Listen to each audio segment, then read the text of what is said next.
السلام عليكم ورحمة الله وبركاته وقيارته كسر هذا كيستا تي في برنامج كله برنامج كان المانتو وحا كسب سنية هاي distracted driving waxa la yiraahdo ama adiga oo traaga wada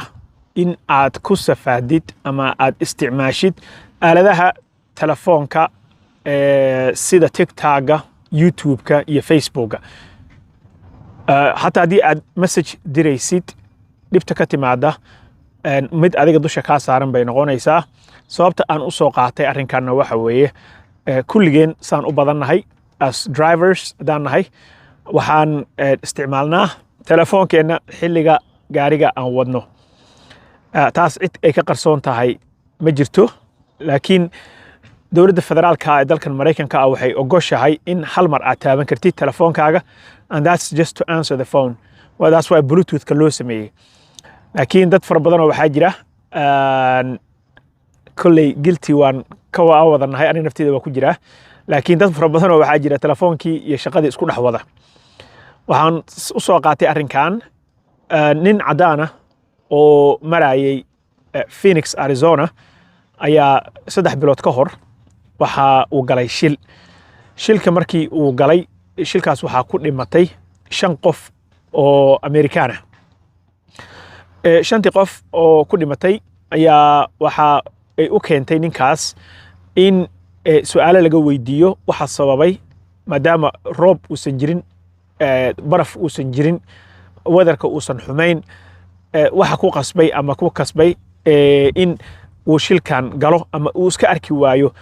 freeway-gi uu saarnaa gawaarida ka horeysay in ay hortiisa socotay in ay taagan yihiin in kale wuxuu ku jawaabay message ayaa wuxuu iiga soo dhacay tabletka ama computerka yarka oo lagu shaqeeyo oo kambanigiisa message-kii baan respond gareeyo dhahay by the time aan kor soo fiiriyay by the time aan kor u soo kacay waxa ii muuqatay in aanan ka qaban karin gaarigii gawaarida horteeda joogtayna ay taagan yihiin so shil horo dhacay ayuu ku imaaday oo gawaaridii ay wada istaageen asaga oo track wata waa garan kartaa inta dhibaato uu geysan karo 5 gaari ayuu cardaaduqaha ka dhigay 5 qofna waa ku dhinteen meeshaas FBI-da ama Federal Bureau of Investigation ayaa soo faragashatay baaritaan la sameeyay kadib waxa la ogaaday ninkan in uu isticmaalayay aaladda TikTok-ga Soomaali Maxamed wax kale uma soo qaadan TikTok-ga waad ku falantihiin kulligeen waa ku wada falannahay inkastoo ani aanan isticmaalin laakiin waxyaabo kale aan naftayda Facebook iyo YouTube-ki waxaan galaa marka TikTok-ga isagoo isticmaalaya oo actively using TikTok baa la yiri isagoo TikTok-gi isticmaalayo ayuu shil galay marka maxay noqonaysaa consequence-ga ama waxa uu face gareynayo caqabada ninka ka soo gaari karta ama ka dhalatay dhibaatadaas waxay noqotay in ninkii isaga ahaa lala soo aado maxkamad lagu maxkamadeeyo in uu dil u geystay 5 qof oo shacab ah hadii ay ahaan lahayd isagoo wax kale isticmaalayo oo aan isticmaalaynin telefoonka ama aaladda TikTok-ga waxay noqon lahayd in uu heli lahaa excuse yar laakiin hadda excuse ma jirto sharcigi ayaa lagu qaadayaa ninkaas dhibaato ayaa halkaas uga sugan waxaana lagu charge gareeyay vehicular manslaughter inuu dad laayay oo ula kac u laayay so waxaad ogaataa hadii aad telefoonkaaga aad u isticmaashid in ay access u leeyihiin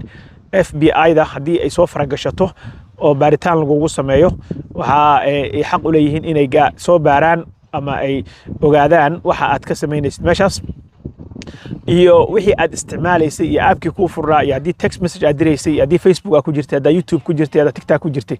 inta way ogaanayaan ninka isaga ah 5 qof inuu dilay ayaa lagu xukumay intaas ayaa dhacday marka maadaama aan distracted driving-ka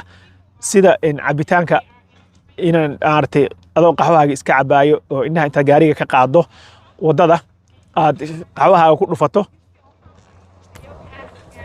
in aad telefoonno iska gasho oo video chats aad gasho in aad maaragtay TikTok daawanaysid in aad Facebook daawanaysid in aad YouTube daawanaysid waxan oo dhan waa distracted driving lamana ogola soo sharci ahaan hadii aan ka fiirino حاجة تلفونك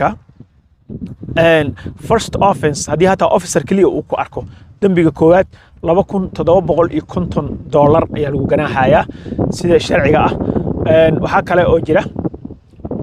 qaybtaas markay ku dhaafto second time hadii lagu qabto telefoonkaaga adiga oo isticmaalayo waxa laga qaadanaya laysanka ama lose gareynaysa laysankaaga CDL-ka aad ku shaqaysatid carruurta aad ka biilatid 1 sano oo ganaaxa ayaa ku jira so iska ilaaliya waxaan rabay intaas inaan idinka dabageeyo distracted driving waa arin adag oo dawladda Mareykankana meel adag ka taagan tahay iska badaa in maaragtay dad ku dishaba oo lagu xukumo inaad 5 qof nafta ka qaaday oo adiga sabab u noqotay inaad disho so ninkii odaga ah maxkamadaysan yahay lacagta baanka oo laga dhigaayo oo ay ku xukumeen si suuqa uu ugu soo baxo hataa $300,000 waaye of course 10% la bixiyaa boqolkiiba 30 laakiin $300,000 ayaa baankiisa laga dhigay si marka chance uu soo baxo uusan u helin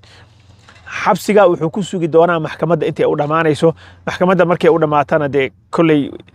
excuse badan ma laha qof TikTok isticmaalayay taraagna waday shilna ku galay dadna ku dilay most of the problemka oo haddana haysto oo addicted-ka aan ku noqonayna waa telefoonkaas aan goolada ku wadano ama taraag aan wadno ama gaari yar aan wadno ama si kale aad u isticmaashide so iska ilaali insha Allah taala videogan la share garee asxaabta taraagleyda ah iyo kuwa hataa gawaarida yar wadaba anyways